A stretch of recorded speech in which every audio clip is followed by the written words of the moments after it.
I was asked to talk about the world economy and the world economic crisis, and I guess I would say that in a different time, I might be talking about large parts of the world. Actually, preparing for this, I thought of an essay by the author George Orwell, who wrote one of his less known essays, but he wrote a little essay about boys' novels in the 1930s. And he wrote at the time that it was odd that in the novels that were sold basically to boys, to teenage boys at the time, they always involved adventure taking place in Africa or in the jungles of South America or something. And he said, you know, the real place, if you want to find adventure or danger, this was in the 1930s, the real place to find adventure or danger is in Europe. And so it is again right now. So the actual, the world, here is the exciting place, whereas, as always, in economics, exciting means bad. And this is where the crisis is. I'll talk a little bit at the beginning about the broader story, but mostly I think we need to talk about the situation in Europe. Just background. We are having an ongoing economic crisis. It's not just we had a high-speed financial crisis, roughly for 6 months after the failure of Lehman. We had an extreme disruption of financial markets, and that's long past now. And by most measures, financial stress in the United States, in the non-crisis countries of Europe, is back to roughly normal levels. But unfortunately, that hasn't meant a recovery. It's meant that we are, at best, in the United States, having a slow, creeping recovery, and of course, worse than that in the European community. It is important, I think, to stress that this is it is a broad crisis. I think of it as a North Atlantic crisis. Japan is in dire straits, but it has been for a long time. The places where this is new are in the United States and in Europe. And a word about the kind of crisis we're having. Different crises are not all the same, and this one is very much a type of crisis that we hadn't seen since the 1930s. It's a crisis of inadequate demand. And it is, I wouldn't actually say this is the world's worst crisis ever. The 1930s were the worst, but we're doing pretty well at having a really terrible time. So one of the motivating pictures I like to look at is simply, now this is slightly exceptional. But just look at Great Britain and compare it, quarter by quarter with what happened in the 1930s. And what you see is that actually they're doing worse. The British are doing worse than they did in the 1930s. Now, partly that's because their Great Depression wasn't as bad as some others, but still, if your notion is that what we're going through is nothing like the last great crisis of the Western economies, you're wrong. This is actually something that is comparable, and certainly in duration, and at least for many countries, comparable in depth. This is the big one. This is the really huge crisis that we feared. This is, if you like, this is the nightmares of economists who studied history. Your dreams are occasionally troubled by the thought that something like the 1930s could happen again, and now it has. The broad form of the crisis is actually not a mystery. What happened was that the private sector, it was the private sector almost everywhere, the private sector overreached. We had a long period of complacency, a period in which old rules about acceptable levels of leverage, acceptable levels of debt were set aside. Then we had large real estate bubbles, both sides of the Atlantic, during the past decade, which encouraged even more leverage. Then the bubbles burst, and private sector spending collapsed. You had households unable to spend because of debt, Corporations unwilling to invest because consumer demand had collapsed. So this is one of my few U.S. pictures. I'm going to show you a picture of the situation in the United States. A little easier to do it for the U.S. data, but it's the same picture. So the blue line there is the financial surplus of the U.S. private sector. It's the difference between saving and investment by the private sector as a whole, households and corporations combined. And it was a moderate deficit before the crisis hit. That moderate deficit was essentially covered by borrowing from China. And it has turned into a huge surplus. Households are saving more. Corporations are actually saving a lot through retained earnings, and investment has collapsed, both residential construction and, to a lesser extent, business investment. So the private sector has moved into a huge surplus. Now, the basics, if you like, the basic insight of macroeconomics is that we can't all be doing this. My spending is your income, and your income is my spending. And if everybody tries to spend less than his income, the result is that the economy contracts. So what has happened, in fact, is that the economies have contracted a lot and have only had a little bit of recovery. But to some extent, the decline has been limited by the fact that the public sector has moved into deficit. And so the private sector is spending much less than its income now. The public sector is spending much more than its income, not mostly because it's spending more, but because it's collecting less in the way of revenue. This is, at least for the short run, a good thing. You can argue that the fact that we have big governments that have moved into deficit is the main reason that we are not experiencing a full replay of the 1930s. Now, what I just showed you was an accounting identity, almost. It more or less has to be true that the government deficit matches the private sector surplus, not for any one country, but for a big country like the United States, close enough. How do we know which way the causation runs? How do we know that it isn't public deficits that are causing the private surplus? And the answer is we look at prices, and particularly we look at interest rates. And if you just take, and this is I believe this is my last US picture coming up, if we just look at the rate of interest at which the US government can borrow. So these are TIPS. These are Treasury inflation protected securities. So they are indexed to the consumer price index so that they're adjusted for inflation. Well,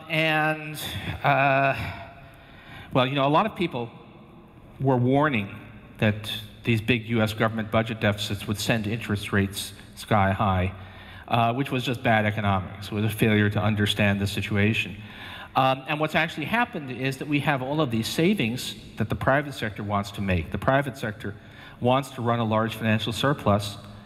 It's got nowhere to go. It's, the private sector doesn't see the investment opportunities. Governments in the rest of the world are not prepared to borrow lots of money.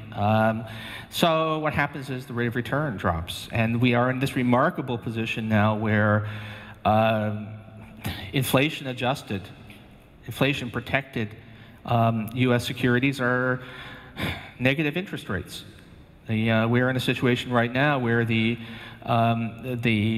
private sector sees so few opportunities to spend that it's prepared to actually, as long as the U.S. federal government will protect it against inflation, it's willing to actually pay the federal government to hold its savings safe. Which is true, by the way, it's true of all of the governments that are perceived as being safe, which really amounts to every advanced country that still has its own currency. So this is true for Germany, it's true for the UK, it's true for Sweden. We're all in a position of borrowing very, very cheaply right now. The problem with our economy, the problem with the US economy, is simply that there isn't enough spending. We're depressed because collectively the private sector is not willing to spend enough to make use of the capacity that's out there. It's not willing to spend enough to employ the 13 million people who are out of work and the 4 million people who've been out of work for more than a year. And in the United States, my policy recommendation, which is clear, simple, and getting absolutely nowhere in the political environment, is that we should be spending more, that we need fiscal stimulus, backed up by some more expansive policies from the Federal Reserve. So the U.S., the answers are easy for the United States.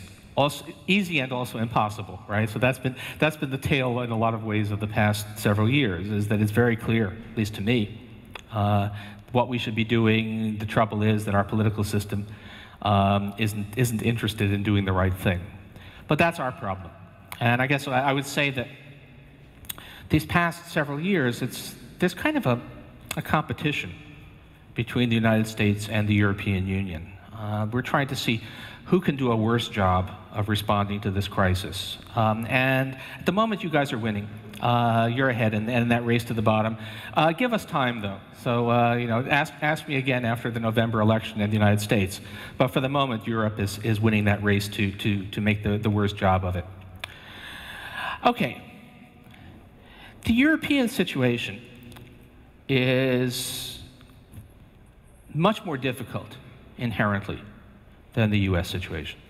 So the U.S. situation, if we only had political consensus and intellectual clarity, it would be straightforward to see how to resolve it. The U.S., we could simply provide a bunch of aid to reverse the austerity that's been taking place at the state and local level.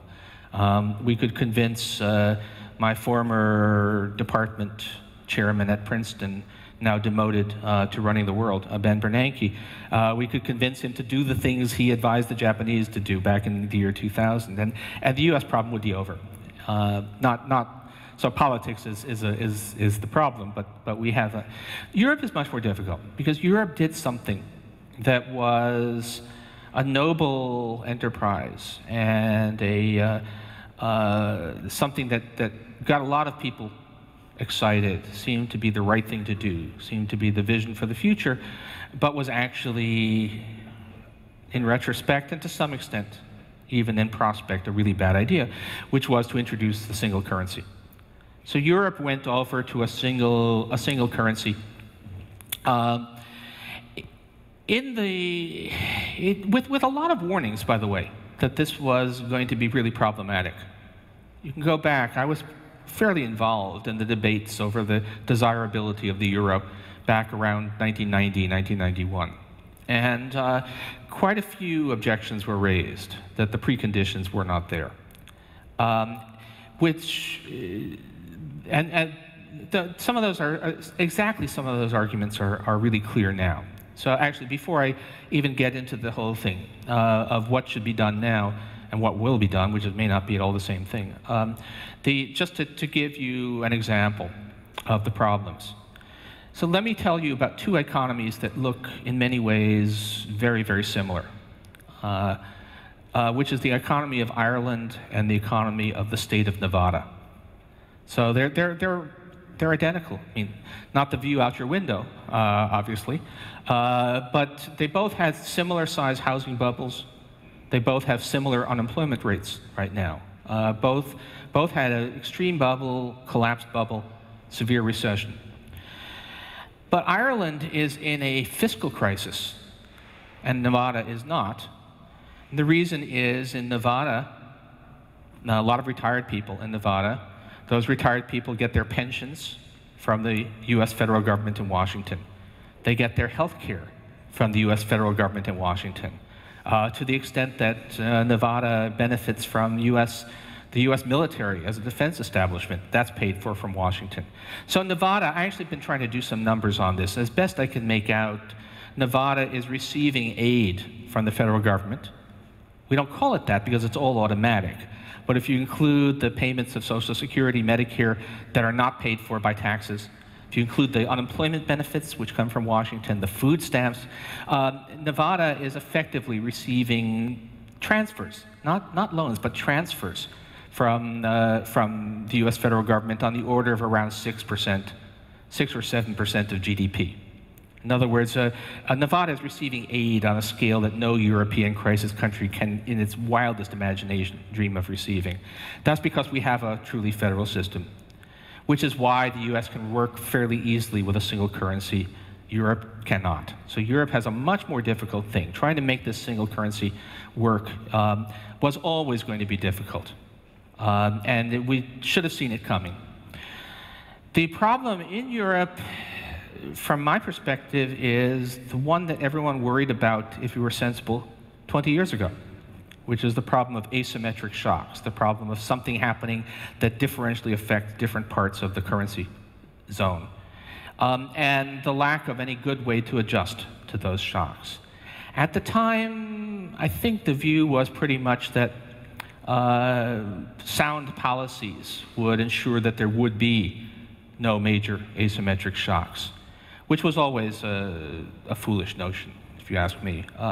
But in any case, what happened was the mother of all asymmetric shocks.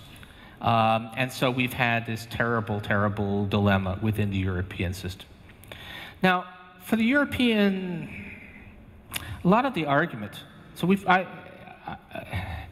for the last 2.5 years, really ever since Greece hit the skids fiscally, the European official view has been that this is all about fiscal responsibility.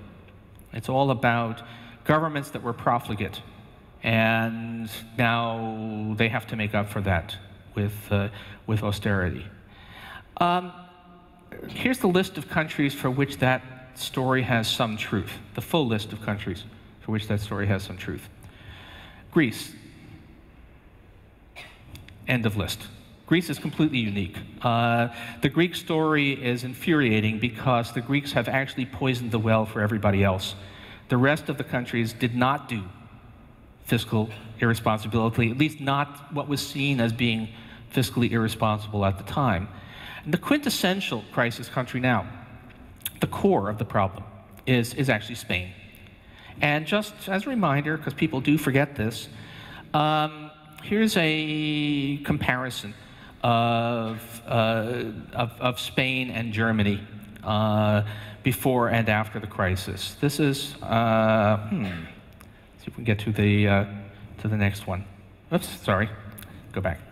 Well, in between, right where we skipped. Okay, this is the public debt to GDP ratio in Germany and in Spain during the run-up to the crisis, and by the way, even now. Now this will start to move fairly quickly, I guess, because Spain is about to have the Irish experience of finding that the liabilities of the banks are in fact liabilities of the public sector. But up until now, even now, Spain has a lower debt to GDP ratio than Germany. And of course, during the run-up to the crisis, Spain was running budget surpluses, had a growing economy, so its debt levels were falling. Spain appeared to be an icon of fiscal responsibility. We know what happened. I'll talk about that more, but it wasn't fiscal irresponsibility.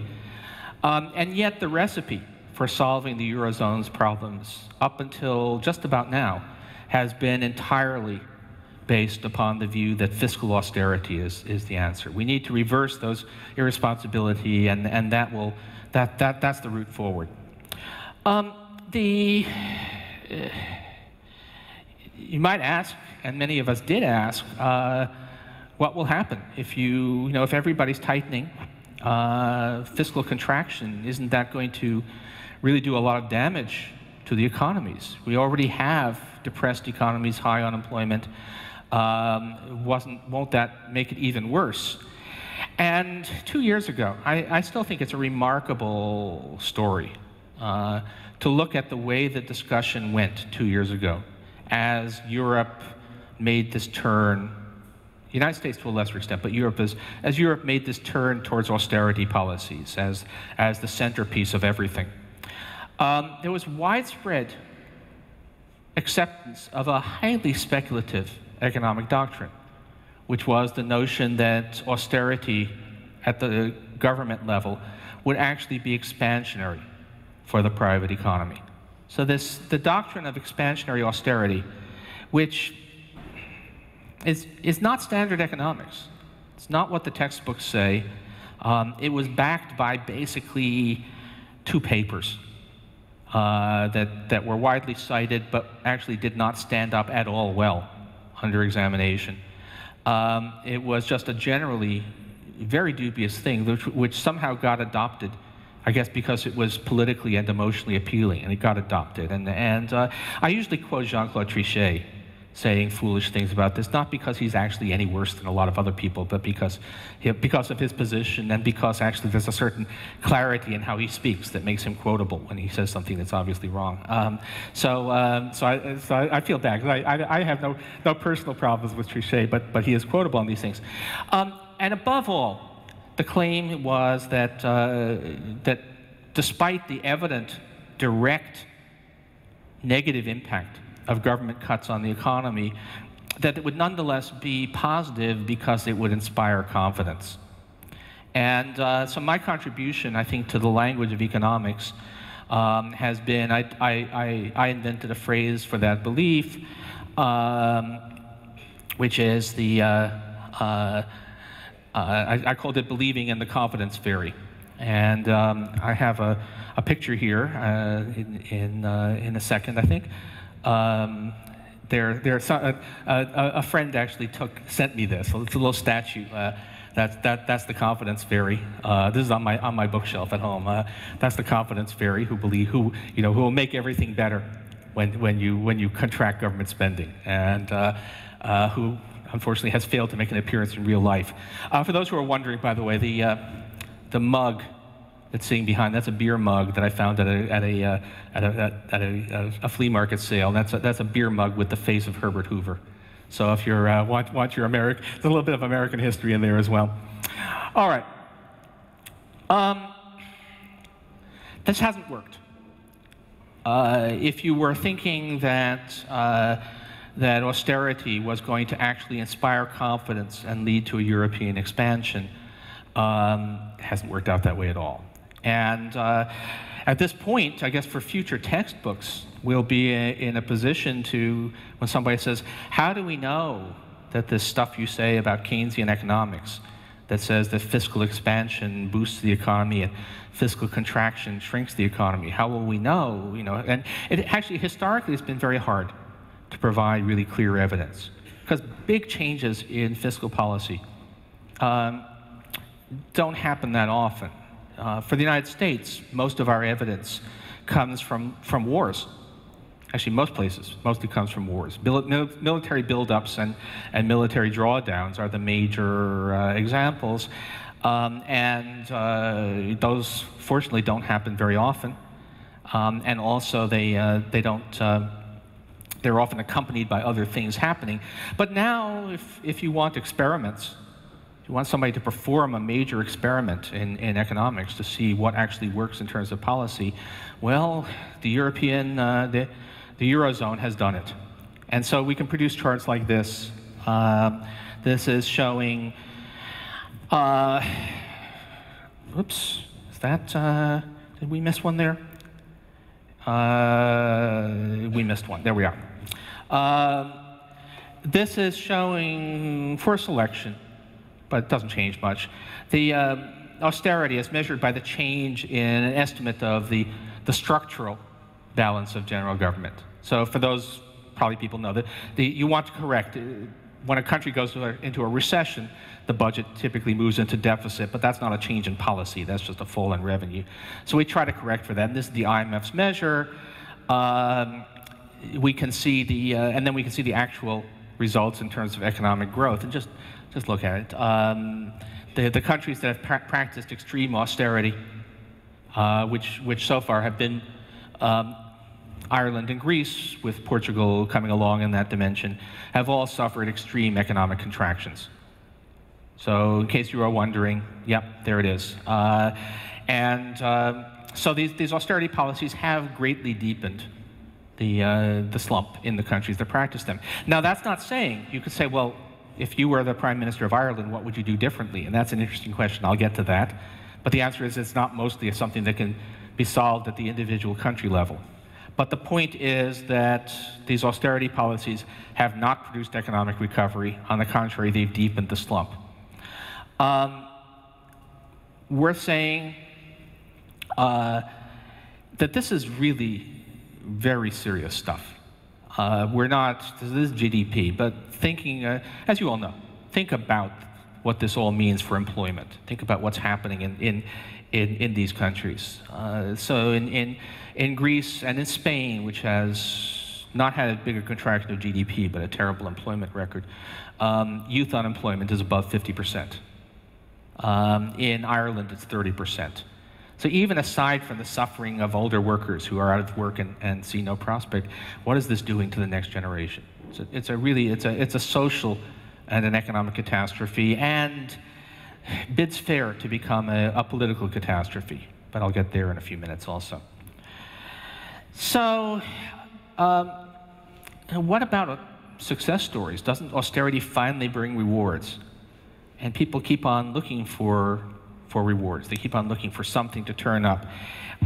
It is important in the European context to say that there are no success stories. There are things that have been called success stories, but they're a very funny definition of success. So this is two countries that have been described as success stories for austerity. Ireland, the poor Irish. They sometimes, some of their economists write about this, the dangers, the suffering that comes with being viewed as an example. The Irish keep on being held up as an example of success. They've had austerity, but now they're on the road to growth.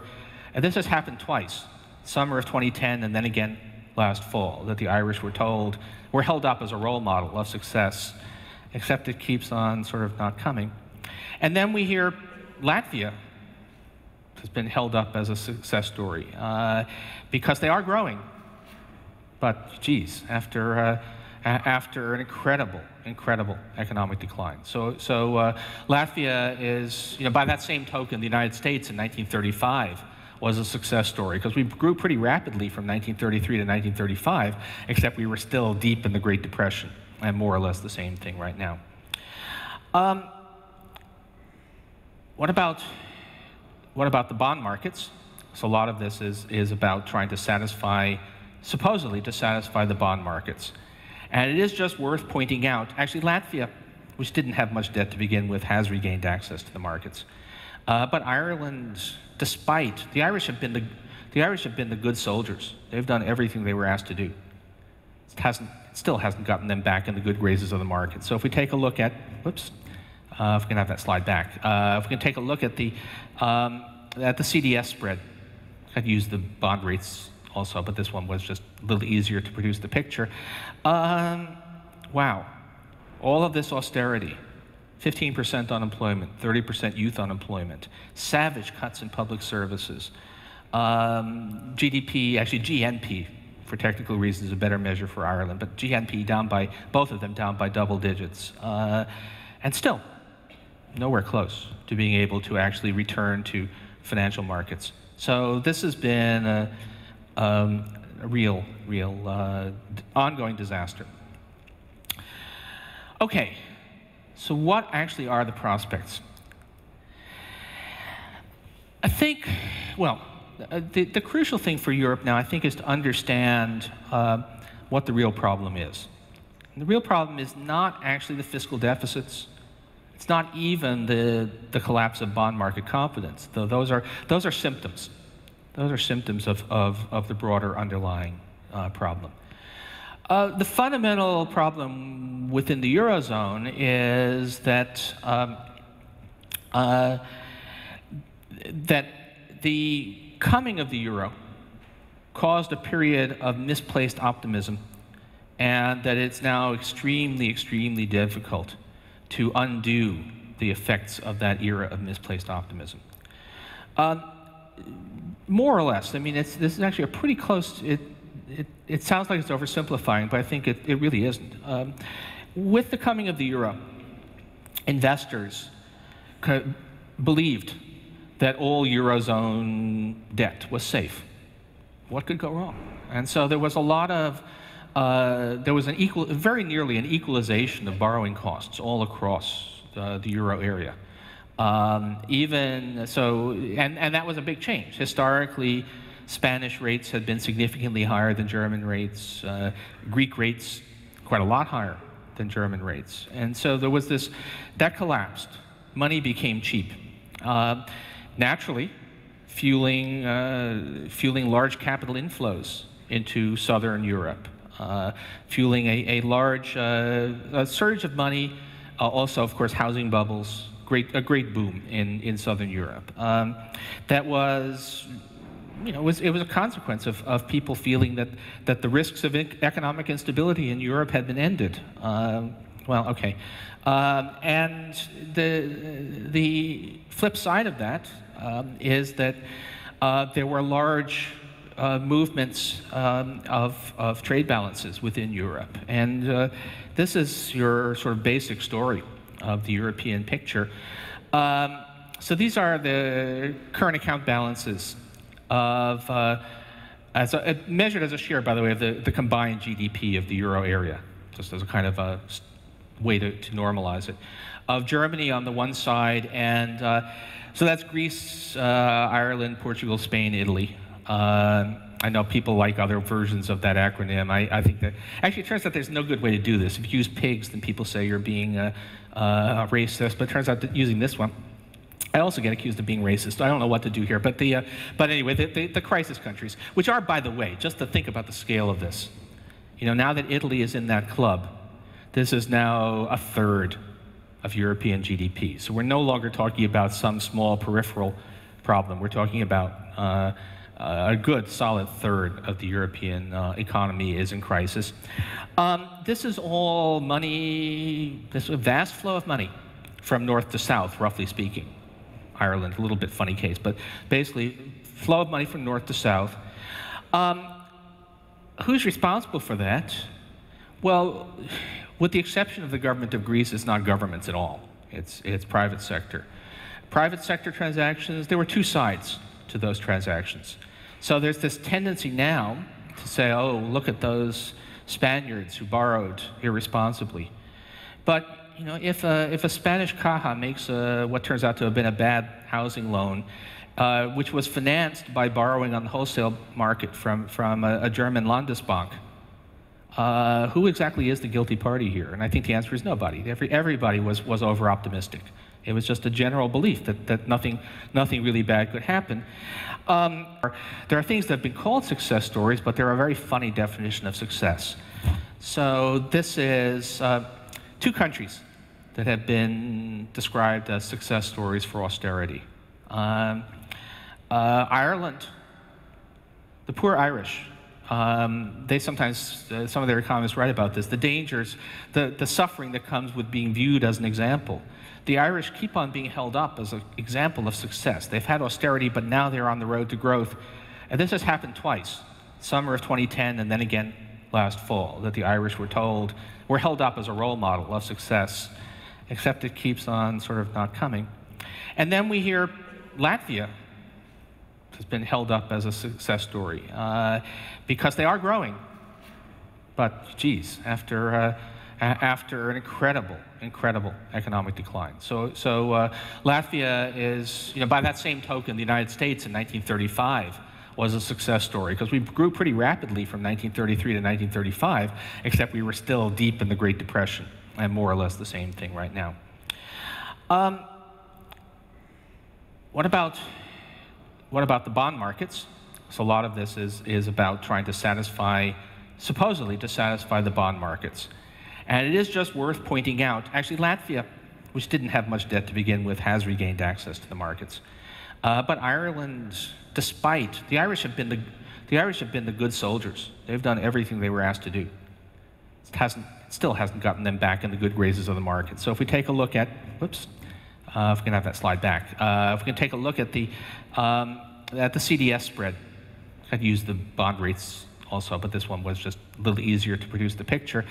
Wow, all of this austerity, 15% unemployment, 30% youth unemployment, savage cuts in public services, GDP, actually GNP, for technical reasons, is a better measure for Ireland, but GNP down by, both of them down by double digits. And still, nowhere close to being able to actually return to financial markets So this has been a real ongoing disaster. Okay, so what actually are the prospects? I think, well, the crucial thing for Europe now, I think, is to understand what the real problem is. And the real problem is not actually the fiscal deficits. It's not even the collapse of bond market confidence, though those are symptoms. Those are symptoms of the broader underlying problem. The fundamental problem within the Eurozone is that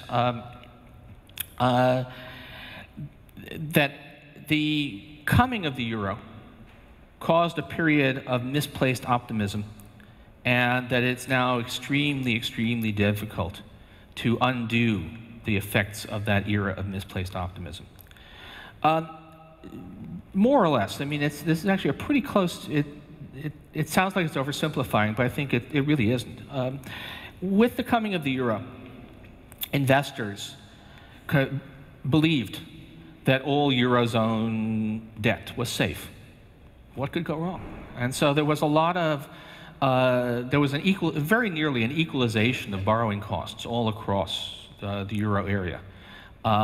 Even so, and that was a big change. Historically, Spanish rates had been significantly higher than German rates, Greek rates quite a lot higher than German rates. And so there was this, that collapsed. Money became cheap.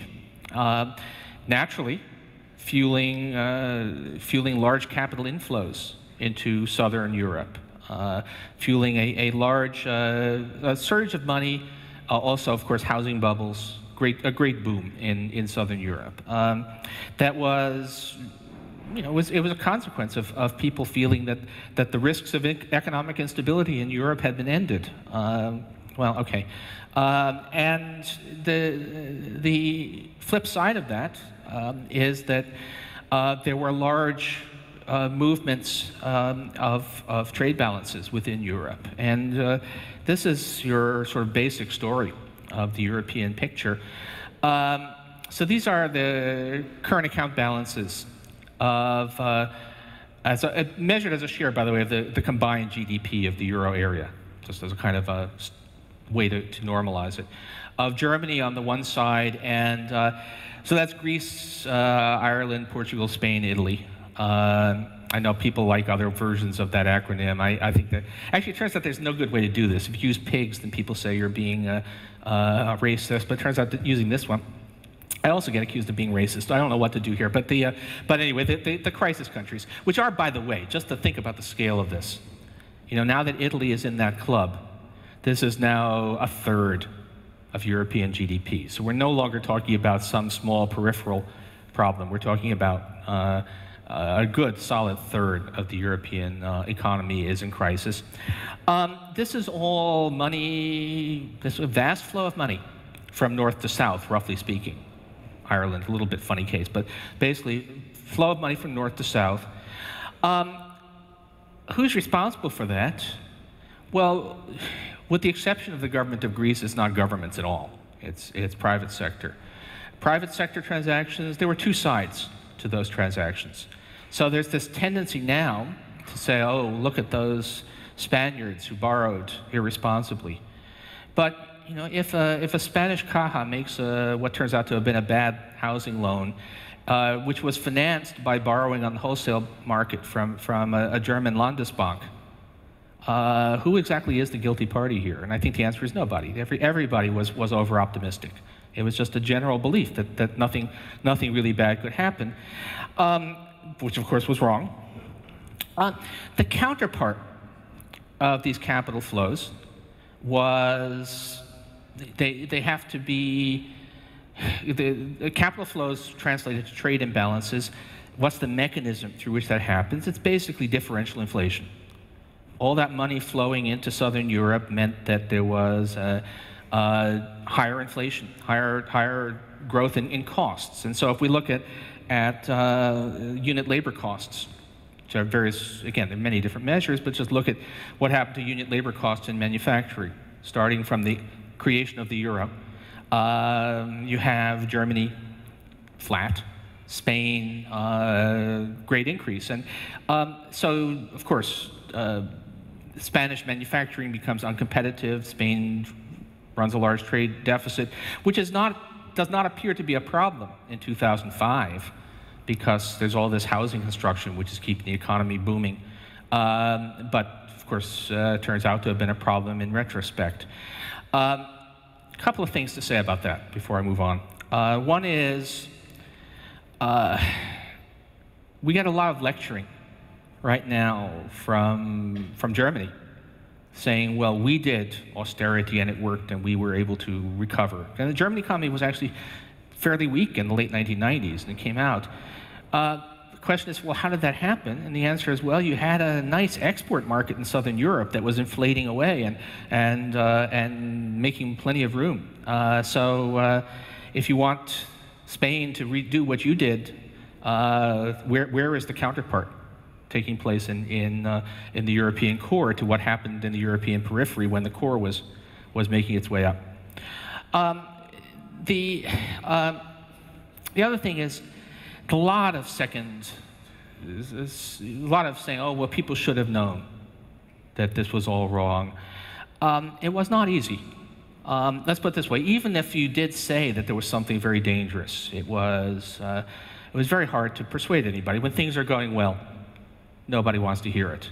So I was at a meeting, I wish I could pin it down, it was either 2005 or 2006, a meeting in Barcelona where we were talking about economic developments. And Olivier Blanchard, who is now the chief economist at the International Monetary Fund and a longtime colleague of mine at MIT, gave a paper basically saying, I'm scared as hell about the Spanish situation because of this huge external deficit. This looks like a bubble to me. And he was just brushed aside. You know, what do you know? You just don't understand how well we're doing things. So it always is. Okay. What do you do? Now that this has happened, how are we going to have a recovery? And the answer is, well, essentially you need to reverse what happened during those years. You need to have those Southern European economies go back to being competitive in trade so they don't need all those capital inflows and housing bubbles. Everything else follows from that. The budget problems are fundamentally it's fundamentally a balance of payments problem, which gets translated into a budget problem. Now, how are you going to return those trade flows around? Well, that's really, really hard, right? So if we still had European currencies, we'd say devalue the peseta, devalue the drachma. That would be the route. So instead, since we don't have those, the official strategy has been internal devaluation. Basically, we're going to squeeze down costs and prices in the periphery, and they will gradually restore competitiveness. This is really hard. Nobody is that flexible. And just my last picture for this talk. This is actual changes in labor costs, wages actually, wage compensation from 2009 to 2011. And what you see is that Ireland, which is the good boy, has achieved some modest fall in wages, but it's modest. And that's years and years of grinding austerity and high unemployment. Still a slow process. The others, basically not at all. And Germany, by the way, is not cooperating by having the rapid wage growth that would be the flip side that would make it easy. And so this, to add to this, one more thing, which is that we do have high levels of both public and private debt. And if you have a deflating economy, the real burden of that debt gets worse. And so that is your European crisis. This is, and it's unworkable, right? The current strategy is just not workable. It's asking too much. You cannot expect Spain, Greece to go through years and years of 30% youth unemployment, 50%, sorry, 25%, 30% unemployment, 60% youth unemployment, trying to squeeze down those wages to the point where they become competitive. It's just not going to happen. So what does happen? And that's where we are right now. There are two ways. This is not going to continue. There are two ways it could not continue. One is breakup of the euro. Perhaps one country at a time, but countries leave. They reintroduce a new currency. This is nightmarish. It's a horrible scenario because you have all these debts that are in euros. What do they become? There's enormous disruption. I think it's basically no prime minister can go and say, okay, I've decided we're going to leave the euro, because he will be held responsible for the chaos that results. Which doesn't mean it can't happen, because what can happen is that simply things fall apart and you're off. And among other things, the prime minister is booted out and a new government comes in. We've seen this movie. It's Argentina in 2001. It was easier for them because they still did have their own currency, although it was supposedly immutably pegged to the dollar. I knew the people involved. They kind of saw it coming, but there was just no way that the De La Rua government could actually decide to end the convertibility law. What you had to do was have the banking crisis, fall of the government, you reopen the banks, new government, and new currency regime. And in this case, new currency. That's right. That we're not now talking about some remote prospect. I think it's got to be significantly, I'd say 2-to-1, 3-to-1 odds that that's what's going to happen to Greece. Just don't see how it works out otherwise. Now, what happens afterwards? Argentina, after one terrible year, had a roaring recovery. Greece, it's going to be tougher, among other things, because their likely export sector is tourism, and how many people are going to want to take package tours to a country that's in the grip of political chaos? So this is going to be, but that's one route, and maybe this ripples all the way through. The other route out is change in European policy. I think too late. Greece is probably beyond. The Greek euro is not sustainable. But the Spanish. What about the Spanish situation? Well, you need to give the Spaniards a reasonable hope of being able to run the disequilibrium in reverse.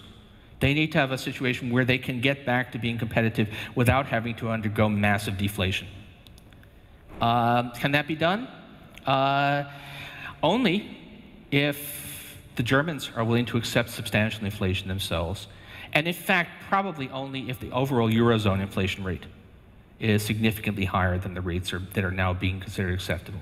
So give me 3.5% Eurozone inflation, 4.5% German inflation, and maybe this thing is workable. Okay, so what everybody says is that's impossible. They'll never accept that, although the Germans made an interesting statement yesterday that suggested that at least a small step toward realism. But when you say, but how about a breakup of the euro? Well, that's also impossible. So, but one of these things is going to happen. So one of these two impossible things is going to happen. And I guess 50-50 odds, right? Since we have no way of really assessing. This is a political question, but they're very serious. And this is extraordinary. It's extreme. Last thing, because I know I've run over on time. What about the political implications?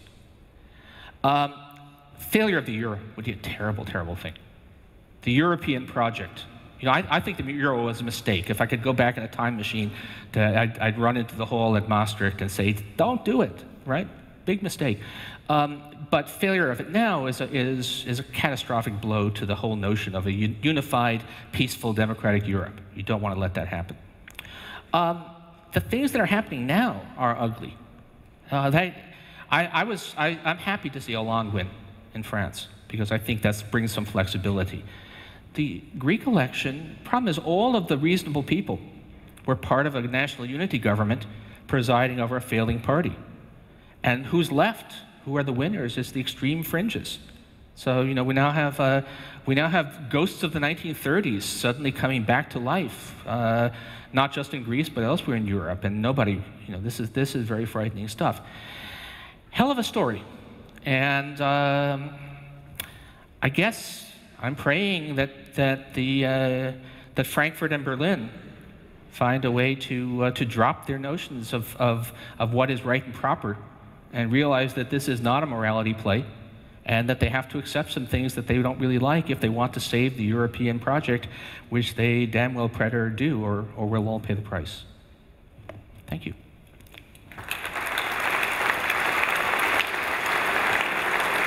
Okay.